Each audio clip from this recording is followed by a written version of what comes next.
बिस्मिल्लाहिर्रहमानिर्रहीम। अस्सलाम वालेकुम। उम्मीद है आप सब ठीक होंगे जी। तो क्लास 10 आज हमारे पास है क्लास 10 की कंप्यूटर साइंस। ठीक है, इसकी हम मार्किंग कर रहे हैं और इसका चैप्टर नंबर 1 हम लोगों ने स्टार्ट किया हुआ है, जो कि हमारे पास यहाँ है इंट्रोडक्शन टू प्रोग्रामिंग। ठीक है, और इसके हम 2 पार्ट अभी तक बनाए हैं हमने, तो उसका लिंक जो है मैंने डिस्क्रिप्शन में दे दिया है इसकी प्लेलिस्ट का, जिसके अंदर चैप्टर नंबर 1 की सारी जितनी भी मार्किंग होगी वो आती जाएगी। ठीक है, तो अभी हमारे पास जो लास्ट पार्ट हमने बनाया था पार्ट 2, उसके अंदर हमने कंपाइलर तक जो है इसको एंड किया था।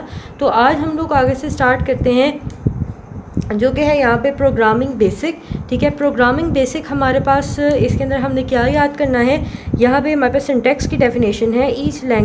Each programming language has some primitive building blocks and provide some rules in over to write an accurate program. This set of rule is known as syntax of the language. ठीक है, तो ये हमारे पास ये syntax की definition है, यहाँ से लेकर तो यहाँ तक। ये आप सिंटैक्स की डेफिनेशन यहाँ से याद कर सकते हैं।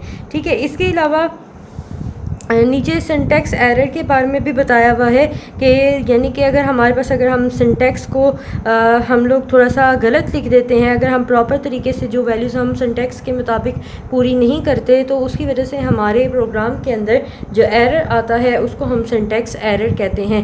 ये आपने अच्छे से इसको रीड आउट कर लेना है। ठीक है, इसको आप अपनी वर्डिंग में लिख सकते हैं अगर आप अच्छा लिख सकते हैं सेल्फ राइटिंग में तो। ठीक है, तो यहाँ पर सिंटैक्स की डेफिनेशन है यहाँ से लेकर यहाँ तक। ठीक है, इसके बाद नेक्स्ट पेज पे आते हैं। नेक्स्ट पेज पे हमारे पास नेक्स्ट टॉपिक है जी, यहाँ पे रिजर्व वर्ड। रिजर्व वर्ड क्या होता है, जो कि हमारे पास प्रोग्रामिंग में पहले से रिजर्व किया होता है, यानी कि पहले से सेट किया होता है, उसको हम खुद से जनरेट नहीं कर सकते, वो पहले से ही जो है ना वो बना हुआ होता है, उसको हम रिजर्व वर्ड कहते हैं। Every programming language has list of words that are predefined, यानी कि ये प्री डिफाइन होते हैं, पहले से बताए होते हैं। Each word has specific meaning, हर वर्ड का एक खास मीनिंग होता है, already known to the compiler, जो कि कंपाइलर को पहले से पता होता है। These words are known as reserve word और कीवर्ड, इनको हम रिजर्व वर्ड भी कहते हैं और कीवर्ड भी कहते हैं। ठीक है, तो ये रिजर्व वर्ड की आपके पास यहाँ तक डेफिनेशन हो जाएगी। इसके बाद ये कुछ रिजर्व वर्ड का जो है ना उन्होंने टेबल बनाया हुआ है। अब आप कहेंगे इतने ये याद करना है आपने, लेकिन अगर अब आप कहें कि इतने सारे हम लोग कैसे याद करेंगे, तो इसके अंदर से तकरीबन, जब मैं आपको अपनी बात बताऊं तो मैंने जब मैं इसको पढ़ती थी कंप्यूटर साइंस को, तो मैंने एक टोन बनाई हुई थी, तो वही टोन मैं आपके साथ भी शेयर करती हूँ। देखें, सबसे पहले if, char, case, do, double, else, enum, goto, auto, long, register. ठीक है, तो ये हमारे पास तकरीबन 12 रिजर्व वर्ड बन रहे हैं। इनको हम ये रिजर्व वर्ड की डेफिनेशन लिखकर फिर आगे से हम कह सकते हैं there are many reserve word in the programming language, some और एज फॉलोज। तो ये आप 12 लिख दें और आगे ETC लिख दें।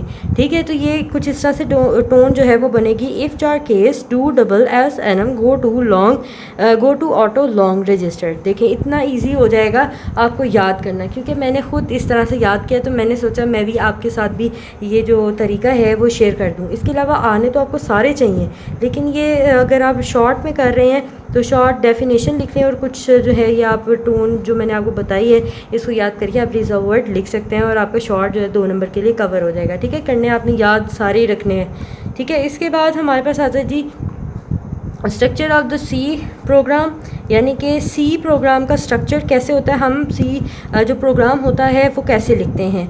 तो आपने कहना यहाँ पे लिखना क्या है कि आपने कहना है द प्रोग्राम कैन बी, यहाँ पे सबसे पहले आपने कहना है we can understand the structure of C language program. लेकिन ये आगे आपको बता रहे हैं कि हमने फिगर 1.2 में देखा हुआ है। ये देखें, फिगर 1.2 हमारे पास ये है, क्योंकि अब हमने फिगर तो नहीं बनानी, इसलिए हम क्या करेंगे, हम लिखेंगे the structure of the C programming language can be divided into 3 main parts. ठीक है, ये जो स्ट्रक्चर होगा प्रोग्रामिंग का सी लैंग्वेज प्रोग्राम का, उसको हम 3 पार्ट्स में डिवाइड कर सकते हैं।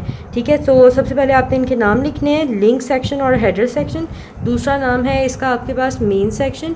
तीसरा नाम है आपके पास body of the main function. अच्छा, अब सबसे पहले बात करते हैं जी ये लॉन्ग में कैसे आएगा, शॉर्ट में कैसे आएगा। लॉन्ग में आएगा तो ये आपको कह सकते हैं जी explain the structure of C program. तो इसमें आप कहेंगे the structure of the C program can be divided into 3 main parts. उसके बाद ये आप 3 नाम लिखें, फिर इनको एक एक करके आप एक्सप्लेन कर दें, तो आपका जो लॉन्ग क्वेश्चन है वो कंप्लीट हो जाएगा। ठीक है, और अगर शॉर्ट में आए तो वो वो आपको पूछ सकते हैं कि डिफ़ाइन द लिंक सेक्शन या हेडर सेक्शन या डिफ़ाइन मेन सेक्शन या define the body of the main section, ये चीज़ आपको पूछ सकते हैं। अब इसके अंदर याद कितना कितना करना है, इसमें आपने याद पता है कितना करना है, ये तो इसका तो बता दिया आपको कैसे आपने लिखना है। दूसरा आपने पॉइंट जो है ये आपने याद करना शुरू करना है, ये तो पूरा है, ये वाला आपको पूरा करना पड़ेगा, ठीक है। ये लिंक सेक्शन और हेडर सेक्शन जो है ना ये आपको पूरा करना पड़ेगा, ठीक है। इसके बाद यहाँ से लेकर तो यहाँ तक करने के बाद आप नेक्स्ट पेज पर आना है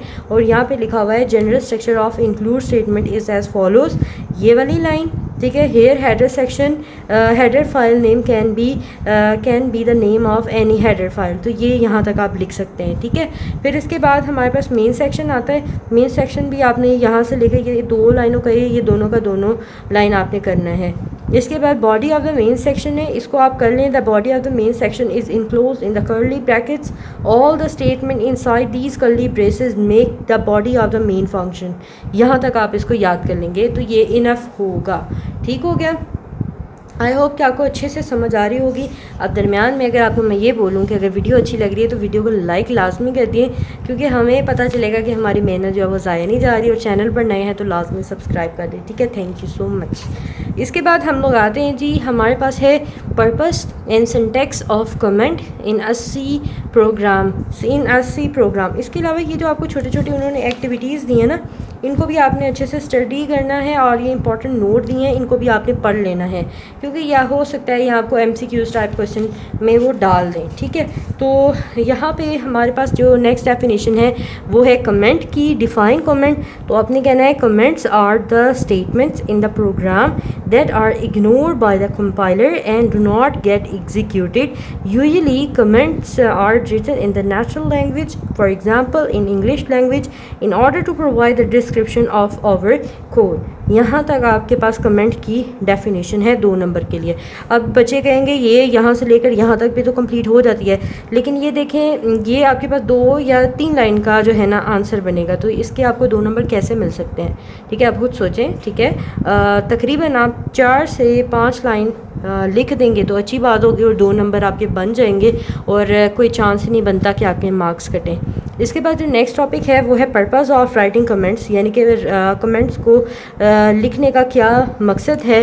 तो ये आपको कह सकते हैं जी write the purpose of writing the comments के पर्पज़ लिखें कि हम कमेंट्स क्यों लिखते हैं। तो हमारे पास है their purpose is twofold, ठीक है, ये आप लिख सकते हैं, या फिर यहाँ से शुरू कर लें। Comment can be thought of as documentation of the program, their purpose is to fold.